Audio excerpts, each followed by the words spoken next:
Rim Country News brought to you by Jake's Corner Bar and Grill. Same stop, different horses since 1916. And by Terlucas and Brandt CPA PLLC, with a long history of providing quality CPA services right here in Rim Country. On this Tuesday, the first day of December, for Tonto TV, K-Rim Radio News, and Global Trails Media, I'm Randy Roberson with your Rim Country News headlines. Well, 2 years ago this week, 3 children were swept away and died in the raging waters of Tonto Creek. The tragedy, coming on the day after Thanksgiving, was agonizing for the Tonto Basin community. It took 2 weeks to recover the body of one of those children. On this anniversary week, work on a long sought-after bridge that might have prevented the tragedy still has not yet begun.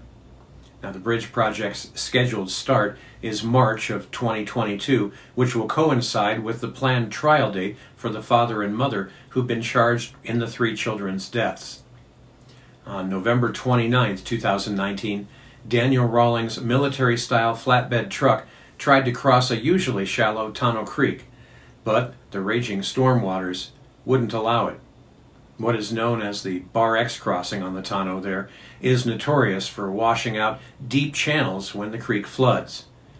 Well, it certainly did this time, and during what seemed like a routine crossing, suddenly almost the entire truck was submerged. Well, 9 people were in the truck at the time, Rawlings and wife Lacey, and 7 children. 3 of the children died when they were swept away, 6-year-old Willa Rawlings and her 5-year-old brother Colby Rawlings, the children of Daniel and Lacey Rawlings, and 5-year-old Austin Rawlings. A $21 million federal grant that was approved a year ago will pay for a bridge over Tonto Creek that many residents say that they've demanded for decades. Work on the bridge is scheduled to start on March 1st of 2022, according to a recent interview that we did with Gila County's engineer. Now, the trial date for Daniel and Lacey Rawlings is March 30th, according to the Gila County Superior Court's office. Of course, both dates are subject to change. Daniel Rawlings, who was driving the truck, is charged with 3 counts of reckless manslaughter. Lacey Rawlings is charged with 7 counts of child abuse. Well, in other news right here in Rim Country, Tonto National Forest fire specialists began broadcast burning yesterday, and in the morning they were burning approximately 500 acres over near Forest Roads 512 and 128. Their goal was to treat approximately 2,000 acres by the end of the day yesterday. Prescription burns are planned through December 6th for a total of 15,000 acres. The Forest Service conducts broadcast burns to reduce the buildup of hazardous fuel loads such as leaf litter, grasses, and shrubs, and they do that to prevent the risk of catastrophic wildfire. Now, to minimize the impacts of smoke on people, fire personnel will terminate ignitions by 3 p.m. each day, and signs will be posted on roads that are likely to be affected by smoke. Motorists are urged to slow down and use caution while driving through those areas, not only for the safety of firefighters, but also for themselves and that of the public. And finally, from news in Southern Gila County, on a 5-1 vote last Monday night, and after discussion at 2 previous meetings, the Miami Town Council approved an intergovernmental agreement with Gila County, and they did that for law enforcement dispatch services. Now, the Arizona Silverbelt is reporting that agreement, which takes effect on January 1st, 2022, with an initial run of 2 years, will contract those services to the county. First brought before that council in October, it was presented as a way to reduce expenditures while considering operational efficiency and police officer safety as dwindling COVID relief funds and new state laws loom over the town's budget. Now, the agreement will eliminate the town's 2 dispatcher positions in January, but current dispatchers were expected to be able to apply for the same position with Gila County, which has 7 openings for the dispatch positions. Now, Town Manager Micah Goudet says some staff would be retained for administrative functions. Now, while its budgetary effects and projected benefits of running dispatch through the county Vice Mayor Dan Moat said the agreement was, quote, an opportunity that we just couldn't pass up. The city of Globe made the same transition, contracting its police dispatch services to the county, and Globe Police Chief Dale Walters was at Monday's meeting to address the council in Miami. He said, to survive as a police entity, you have to make some changes. This will provide a much safer environment for officers and the community. Well, coming up in Rim Country weather, looks like high pressure is going to bring dry conditions along with temperatures about 10 to 15 degrees warmer than normal through the remainder of our work week. So, what does the coming weekend and next work week hold in store for us? Well, a complete look at your 7-day forecast is coming up next. You're watching Rim Country News. Jake's Corner Bar and Grill. It's not just a bar, it's a destination. Jake started out as an Arizona stage stop way back in 1916, and folks have been stopping here ever since.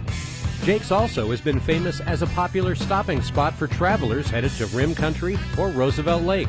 But as more people discover this historic stop, more and more, it becomes the destination. It was even featured in the 2008 movie Jake's Corner and later featured at the Sedona Film Festival. Ice-cold beers from the tap, imported or specialty beers, a generously stocked full bar, and great food that keeps you wanting to come back again and again. Enjoy a game of pool inside or step out and enjoy the covered patio and outdoor bar with live entertainment and much more. We hope to see you soon at one of the most historic stopping spots in Arizona, Jake's Corner Bar and Grill. It's not just a bar, it's a destination. Hi, I'm Michael Dowling with the Old County Inn and Pinewood Tavern. So we've been using Terlucas and Brandt probably for the last 4 years. They've been really awesome to work with, Amy and Marguerite. They do everything now from pretty much all of our payroll needs, pay all of our taxes. They even help us on Fridays to pick up our checks, which is great since they're local. But I pretty much use them for everything. They've been awesome to work with, and they take off all the things I don't have to worry about as far as taxes go, so I can concentrate on my business. But as for now, they're pretty much doing all of my personal taxes, all of our payroll needs, all of our business taxes, and very affordable and just awesome to work with, and they're local. So we really appreciate them, and they've been a great partner with us so far.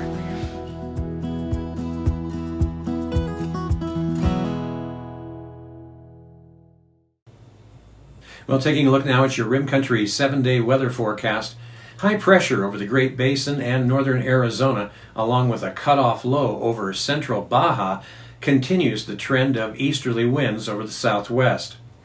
Now, what this means is you can expect this trend for Wednesday with another day of very seasonably warm temperatures, about, again, 10 to 15 degrees above normal. Now, the cutoff low is poised to retrograde northwestward through today, and the mid-level high weakens to create a more southerly flow by Thursday or tomorrow. Daytime temperatures will cool a degree or two each day through the end of this week and into the weekend as a result of the high breaking down. Now, another Pacific cutoff low then shifts eastward by Sunday with a higher amplitude ridge poised to then set up off the coast of California. And what all this means is this would place northern Arizona under a northerly to northwesterly flow and continue the downward trend in temperatures, although still being above normal. Now, all that said, you can expect dry conditions at least through Monday. Then a North Pacific shortwave may move southwestward through the Pacific Northwest by Monday night into Tuesday to bring the desert southwest area some breezy northwest winds, near normal temperatures, and still some pretty low chances for precipitation. Well, meanwhile, highs and lows around Rim Country today, well, they should be looking something like this. Here in Payson, it'll be sunny with a few light breezes and a high near 69 degrees. Tonight, you can expect partly cloudy conditions with a low around 40. Up on top of the rim at Forest Lakes, they should only hit 57 for a high today, and after the sun goes down tonight, they'll chill off to a low right around 24 degrees. Well, as we drop south into the deserts of Tonto Basin, a bit different down there today. They're forecast to hit a warm 78 degrees for a high today, and they'll have a fairly mild low tonight as well, dipping down right around 48 degrees. And that's what's happening around Rim Country. For Tonto TV, K-Rim Radio News, and Global Trails Media, I'm Randy Roberson. Make it a great Hump Day Wednesday.